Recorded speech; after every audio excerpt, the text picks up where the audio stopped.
પાછલા 4 દિવસમાં 3 વન્ય પ્રાણી હુમલામાં 2 મોત થઈ ચૂક્યા છે।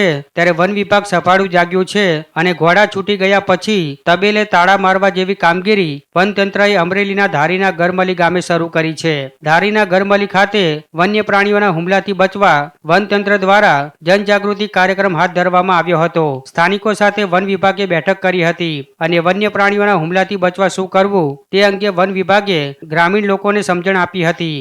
આમ સિંહ દીપડાના હુમલાથી 3 ઘટના બાદ વન વિભાગ જાગ્યું છે અને ધારી ગીર પૂર્વના ગામડાઓમાં જાગૃતિ લાવવાની વન વિભાગે કવાયત શરૂ કરી છે। હાલ તો લોકોને વન્ય પ્રાણીના હુમલાથી બચાવવા માટે મારી રેન્જનો તમામ સ્ટાફ અવેરનેસના પ્રોગ્રામ કરી રહ્યા છે તેમજ જનજાગૃતિના દરેક ગામડે જેટલા પણ ગામ આવેલા છે ધારી તાલુકાની અંદર દરેક ગામમાં અવેરનેસના પ્રોગ્રામ અને જનજાગૃતિના પ્રોગ્રામ કરી અને લોકોને વન્ય પ્રાણી વિશે માહિતગાર કરવામાં આવી રહ્યા છે।